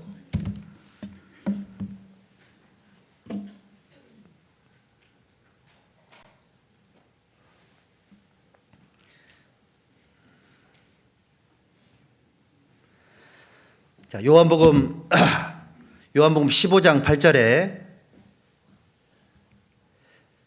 너희가 과실을 많이 맺으면 내 아버지께서 영광을 받으실 것이요 너희가 뭐가 된다고요? 내 제자가 되리라.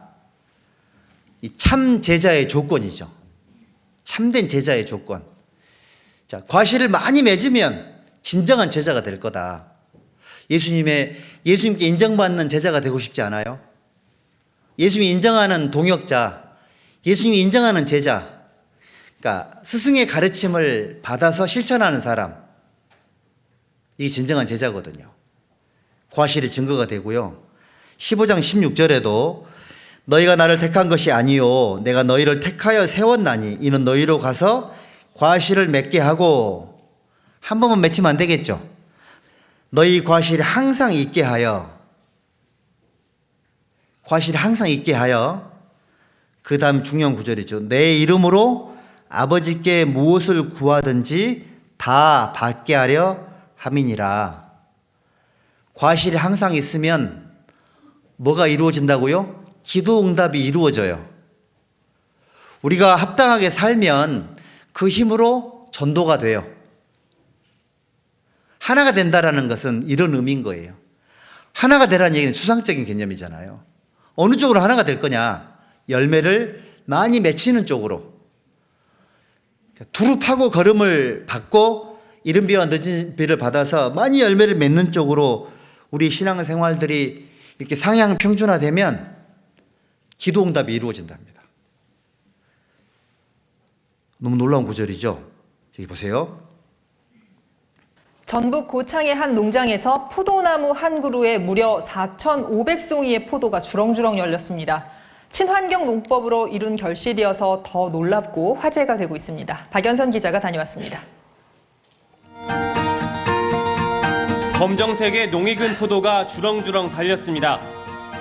뻗어나온 포도나무 줄기의 길이는 무려 40m. 거대한 비닐하우스를 가득 채운 무성한 포도줄기를 따라가면 단 한 그루의 나무로 이어집니다. 자, 한 그루에서 몇 송이? 4,500송이 맺혔답니다. 우리가 포도나무만 또 못해서 되겠습니까? 포도나무 한 그루에서 4,500송이가 달렸답니다. 과실을 많이 맺는 것이 기도 응답의 조건이라 그랬죠. 이게 보세요. 주인 한 얘기를 들어봐요. 14년 전 심은 이 포도나무 한 그루에만 4,500송이가 달렸습니다. 일반적인 포도나무보다 100배나 많은 송이가 맺힌 겁니다. 한 1m 떨어져서 물을 줘요. 또 시들거리면 더 멀리 물을 주고 해서 이 나무가 갖고 있는 유전 능력을, 뿌리가 나와서 너희들이 물을 먹어라, 내가 갖다 주지 않겠다. 어려서부터 그렇게 교육을 시켜가지고 세계적 자. 나무를 곱게 안 키워요. 점점 물을 멀리 줘서 네가 뿌리 뻗어라. 나무한테 교육시켰다고 하잖아요. 그러면 여러분들도 올해 땀 먹이는 것만 먹일 거예요? 어린 애기입니까 지금? 지금 중환자실에 누워있는 환자예요? 땀 먹이는 것만 먹게? 멀리 있는 건 안 먹을 거예요? 하나님이 아마 엄청난 교육을 시킬 것 같습니다. 올해 스스로 노력해서 찾아 먹어야 되겠죠. 이 훌륭한 이 과원지기를 만나가지고 포도나무가 이렇게 된 것 같아요. 그리고 보십시오. 여기 보면 에베네도라는 사람 나오잖아요. 여기 이 사람 에베네도라는 사람의 이름인데 이 사람이 아시아에서 그리스도에게 처음 익은 열매니라. 아시아에서 처음 익은 열매가 에베네도랍니다. 무슨 말이냐면 열매라는 게 구원받은 성도가 열매라는 얘기죠. 구원받은 그리스도인들이 열매라고 하나님 말씀을 하셨습니다. 이 열매를 많이 맺히면 하나님이 얼마나 좋아하겠습니까?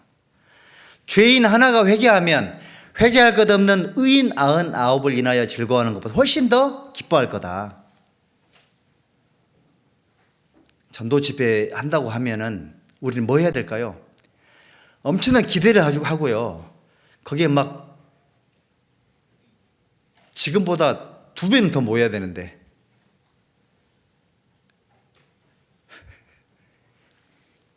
열매에 대한 기대감이 필요하다는 얘기죠. 함께 읽어볼까요? 오직 성령의 열매는 오래 참음과 자비와 양성과 충성과 온유와 절제니 이 같은 것을 금지할 법이 없느니라. 여기 보니까요, 성령의 열매가 있습니다. 성령이 어디 계실까요? 여러분들의 우리 각자의 마음 속에 성령이 들어와 계시죠? 그러면 이 성령의 열매는 무슨 열매를 말하는 걸까요? 내 마음의 열매, 내 인격의 열매를 말하는 겁니다.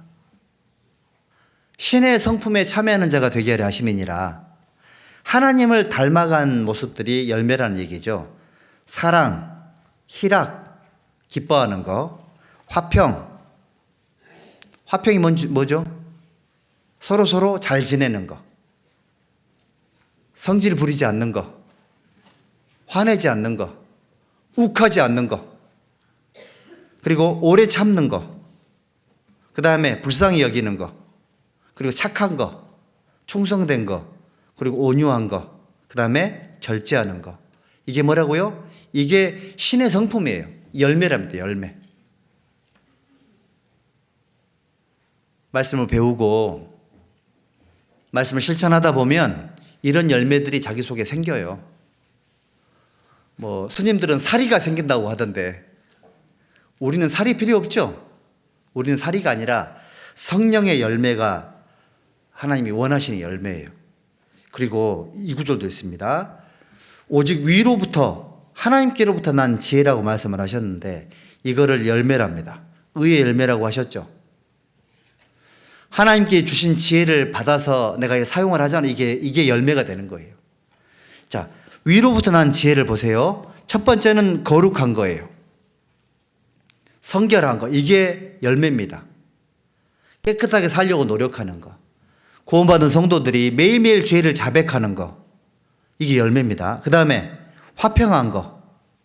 아까 배웠죠? 관용하는 거. 받아주는 거. 우리 교회에서 제일 마음이 넓은 사람이 누군 줄 아세요? 아니요. 심받아. 심하게 다 받아줘요.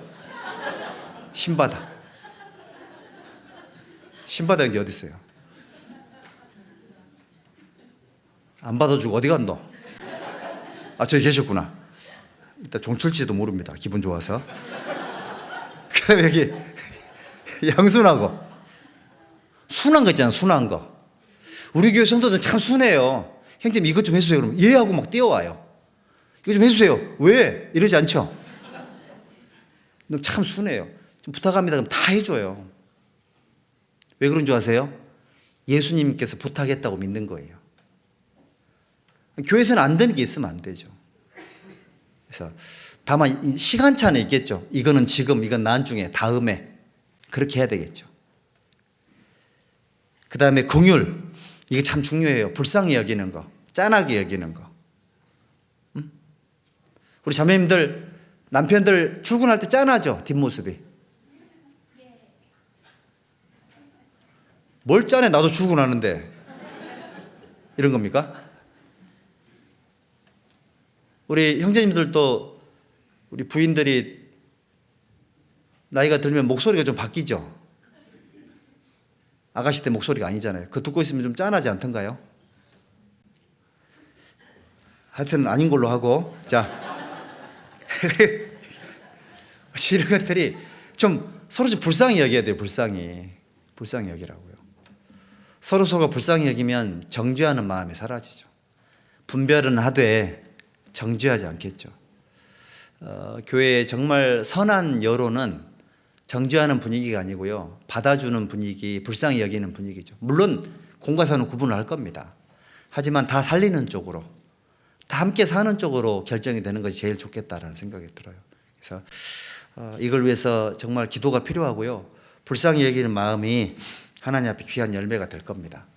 자, 보십시오. 보니까 성령의 열매도 9가지고 빛의 열매도 다양했죠. 이것도 뉴스 한번 봅시다. 네, 미국에서 나무 한 그루에 40가지의 과일이 열려 화제를 모은 바 있는데요. 이 신기한 나무가 진화를 거듭하고 있습니다. 올해는 심지어 아몬드까지 수확됐는데요. 주렁주렁 매달린 과일에 화려한 꽃들이 어우러져서 환상적인 풍경을 빚어내고 있습니다. 안수영 기자입니다. 탐스러운 과일이 주렁주렁 매달렸습니다. 자세히 보면 가지 하나에 복숭아와 자두가 함께 열려 있고 옆 가지에는 체리와 살구가 달려 있습니다. 올해는 이 나무에서 견과류인 아몬드까지 재배됐습니다. 마치 과수원을 통째로 가져다 놓은 듯한 나무, 무려 과일 40가지, 꽃 20여 가지가 자라납니다. 봄이 되어 형형색색의 꽃이 피면 더욱 환상적인 풍경을 연출합니다. 미국 시라큐스 대학교 샘판 아켄 교수가 서로 다른 과일나무 가지를 접목해 함께 자라도록 한 것입니다. 뿌리가 약한 식물을 강한 식물에 접목하면 더 잘 자라는 원리를 활용했습니다. 자, 교수님이 뭐라고 말했죠? 더 강한 애한테 강한 거를 접목시켰다 그랬죠? 근데 이 앵커가 말을 잘못했죠. 지금 이게 진화가 아니잖아요. 진화가 지금 교수님이 과학적으로 지금 하고 있다 그러는데 진화라고. YTN 보지 마십시오. 여기 보니까는 어쨌든 여기 나무 한 그루에 40가지 과일이 맺혔대요. 여러분들도 다양한 열매를 맺힐 수 있다는 얘기예요, 없다는 얘기예요? 가능해요. 나를 잘라서 예수님에게 접붙여 봐요. 그러면 더 많은 열매를 맺힐 수 있어요. 몰라, 더 접붙이는 기술이 발달되면 100가지 열매가 한 나무에 달릴 수도 있어요. 보십시오. 한 그루 나무는 4,500송이를 주렁주렁 달고 있고, 한 나무는 계속 접붙임을 이렇게 받아가지고 40가지 열매를 맺히고 있고, 봄이 되니까는 그 열매에 맞는 꽃이 형형색색으로 피었죠. 장관이었잖아요, 보니까. 하나님께서 여러분들에게 전도의 열매, 성령의 열매, 지혜의 열매, 이런 열매를 맺히면 얼마나 좋아하겠냐고요. 그리고 여기 잠언 3장 9절에 내 재물과 내 소산물의 처음 익은 열매로 여호와를 공경하라. 여기도 보니까는 여기 처음 익은 열매라고 되어 있는데 재물과 소산물이라 그랬죠. 구원받은 그리스도인들도 이거 알아야 됩니다. 하나님 앞에 드려지는 그 헌금이나 헌물들도 열매일까요, 아닐까요? 여기 열매라 그랬잖아요. 근데 열매를 다 먹고 나서 남은 거 주라 그랬습니까? 처음 익은 거 주라 그랬습니까? 처음 익은 거 주라 그랬죠. 하나님 퍼스트입니다. 월급 받으면 제일 먼저 하나님께 드려야 되겠죠. 그 분이 제일 먼저 하나님께 보내라 그랬더니 제가 온라인으로 송금을 하고 있는데요, 그러더라고. 하나님께 송금하고 있다고, 온라인으로. 어쨌든 형태와 뭐 어떻게 하든 상관없겠지만 하나님께 드리는 것이 열매라고 말씀하셨습니다. 그리고 여러분들 복받는 비결을 알려드릴게요. 이거 보십시오. 내가 하나님이죠. 주어가 여호와잖아요. 주어가 확실합니다. 목사님이 아닙니다. 하나님께서 뭘 연다고요? 하늘문을 연답니다. 너희에게 복을 쌓을 곳이 없도록 붙지 아니하나 시험해 보라고. 뭘로요? 무슨 11조? 온전한 11조. 11조는 율법이 아닌 거 아시죠? 11조의 의미는 이겁니다. 나에게 있는 모든 것이 하나님의 것이라고 인정하는 표시가 10의 1이에요. 아브라함도 자기 조카를 데리고 내려올 때 그 대제사장 누굽니까? 멜기세덱을 만나가지고 10의 1을 드렸죠. 11조는 율법이 아니에요. 구원받은 그리스도인들은 내 모든 게 하나님의 것이라는 표시를 정확하게 하는 거예요. 근데 만약에 정확한 11조 처음 익은 열매로 드리지 않으면, 만약에 떼먹으면 온전한 11조가 아니겠죠. 그러면 복 받아요, 못 받아요? 못 받아요.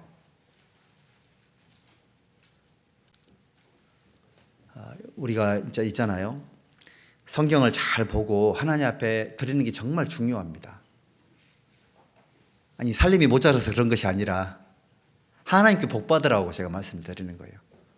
그리고 또 한 가지 중요한 광고를 하려합니다. 말 나온 김에. 우리 지난주에 구스코 선교사님 설교하고 가셨죠. 우리가 이제 4월 5일 날 출발을 하기로 되어 있습니다. 가면 두 가지 큰 행사가 있습니다. 뭐냐면 첫 번째는 구스코 교회당 옆에 수양관이 지어졌습니다. 구스코 갈릴리 수양관이에요. 구스코 갈릴리 수양관 입당식이 있습니다. 그리고 거기에 구스코 교회하고 7개 선교원하고 밑에 아랫깃바 교회하고 하계 수양회가 있습니다. 근데 그 기간이 거기 부활절 기간이에요. 근데 거기 이제 오시는 분들은 수양회비가 없어가지고 광산에 가서 한 달, 두 달 일을 하고 그 돈을 가지고 수양회도 온답니다. 왜냐하면 먹고 살 수 있으면 직업이 없어요. 편의점도 없어요. 알바할 데도 없어요. 그래서 우리가 뭘 해야 되냐면 특별 헌금을 좀 했으면 좋겠습니다. 특별 헌금.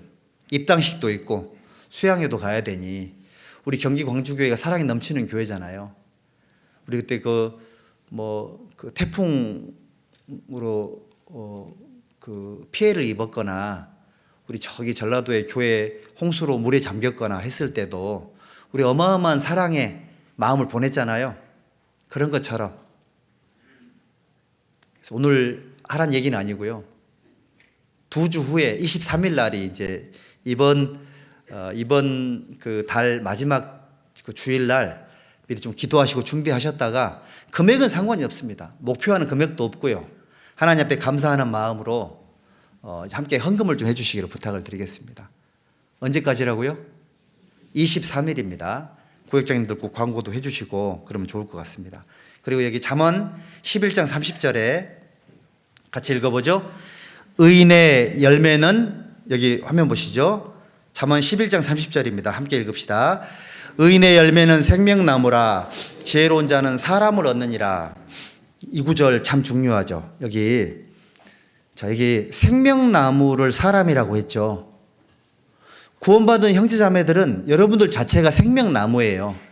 그러면 생명나무가 한 그루만 있으면 좋겠어요? 여기 계신 모든 분들이 다 어마어마한 열매를 맺는 전부 다 그런 잠재적인 생명나무세요. 그래서 사람이 중요해요. 사람이. 구역에서 또는 회에서 형제자매들이 눈에 안 보이면 모일 수 있도록 이렇게 해주시고, 말씀을 듣고 함께 교제를 해야지만 생명나무 활동을 할 수 있거든요. 사람을 얻는 것이 굉장히 중요합니다. 한 분 한 분의 성도님들께서 하나님께 붙잡히고 귀한 일꾼들이 되면은 그분들이 바로 생명나무가 되시는 거예요. 생명나무에서 생명에 속한 열매가 맺힙니다. 함께 읽읍시다. 이러므로 우리가 예수로 말미암아 항상 찬미의 제사를 하나님께 드리자. 이는 그 이름을 증거하는 입술의 열매니라. 찬송도 열매라 그랬죠. 찬양대는 참 부러워요. 오늘 오후도 찬송 연습할 거죠. 계속 열매를 지금 따고 있는 거예요. 오늘 찬양 들으면서 마음에 감동이 되셨죠? 위로가 안 되시던가요? 그거 찬양대원들이 그대로 열매로 돌아갈 거예요. 상급으로. 찬양대원들끼리 사이가 좋든 안 좋든 찬양은 잘 해주세요. 자기들끼리 안에서 막 머리끄댕이 앉았겠구나. 그 정도는 아니어도 좀 불편해도 찬양은 잘 해주세요. 그게 필요해요. 듣는 분들에게 은혜가 되거든요. 이해되시죠? 열매입니다. 열매. 열매라는 걸 꼭 기억을 해주시고요. 그리고 여기 히브리서 12장 11절에 또 중요한 열매가 하나 있습니다. 무릇 징계가 당시에는 즐거워 보이지 않고 슬퍼 보이나 후에 징계를 통해서 연달한 자, 징계를 많이 통과하면 자에게는 의에 뭘 맺는다고요?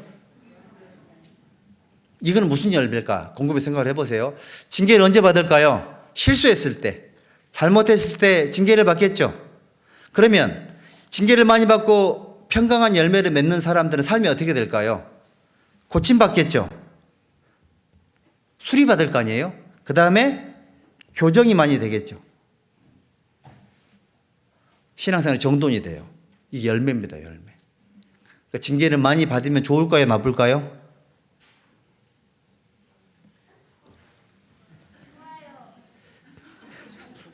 그래서 적당히 받으세요, 적당히. 적당히 받으시고, 받을 때에 감사히 받고, 이왕 받는 징계에 나를 잘 고쳐요. 징계가 딱 왔어. 이건 무슨 의미죠? 나 죽었구나. 이게 아닙니다. 아, 이거 고치라는 뜻이구나. 수정하고 교정하면 돼요. 그러면 하나님이 다 그걸 귀하게 여겨주는 겁니다. 자, 그래서 여기 다시 본문 봅시다. 누가복음 13장에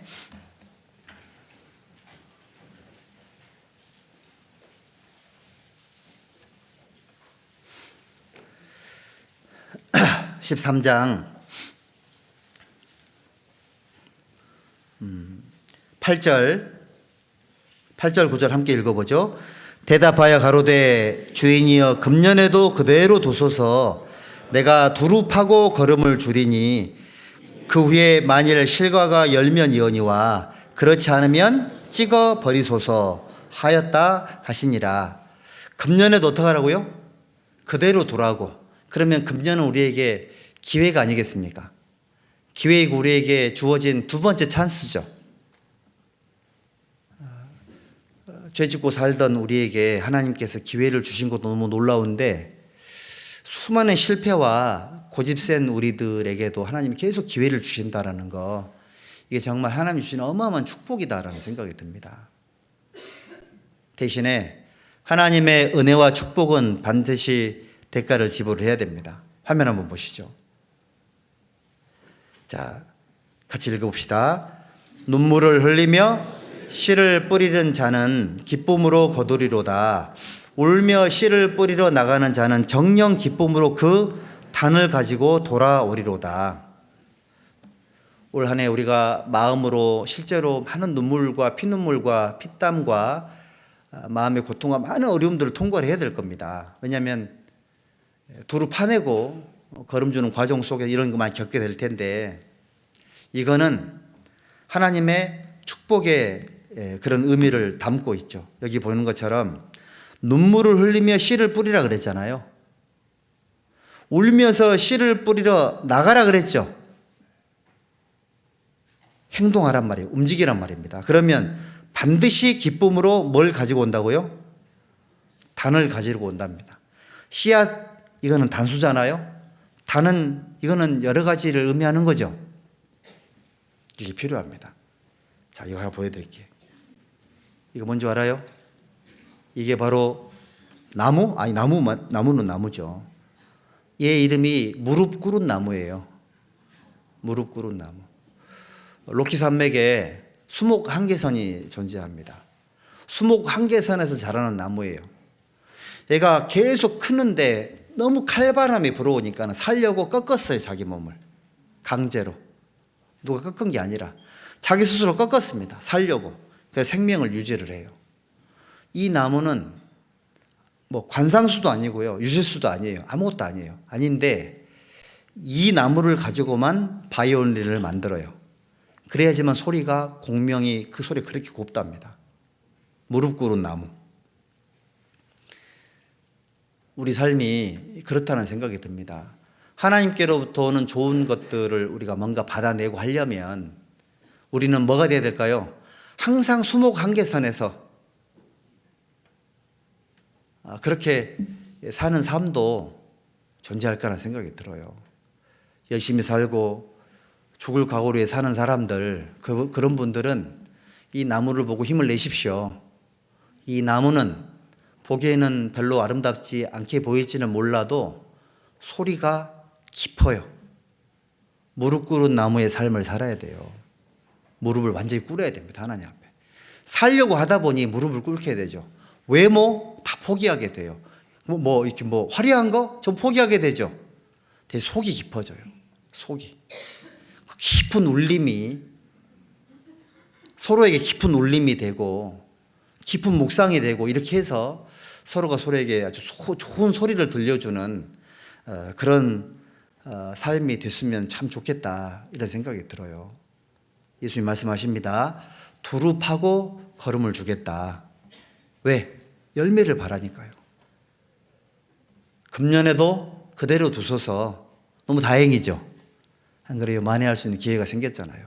이 소중한 한 해를 우리 잘 선용하고 서로가 서로에게 사랑과 선행을 격려하면서 많은 열매를 서로가 맺히는, 서로 칭찬해주고 서로 기대해주는 그런 한 해가 되었으면 좋겠습니다. 기도합시다. 하나님 감사합니다. 우리를 구원해 주심을 감사드립니다. 또 우리에게 교회 안에 거하는 은혜를 주심도 감사합니다. 올 한 해 우리에게 기회를 허락하신 귀한 시간들입니다. 2월달 잘 준비해서 3월달에 대전도 집회를 잘 마칠 수 있도록 좋은 많은 열매를 맺힐 수 있도록 도와주시옵소서. 경기 광주 교회당에 출입하는 모든 형제 자매님들, 모든 분들의 하나님 앞에 구원의 확신을 깨닫고 수많은 아름다운 열매들을 맺히는 복된 한 해가 될 수 있도록 하나님 크게 도와주시고 크게 역사해 주시옵소서. 예수님의 이름으로 기도드렸습니다. 아멘.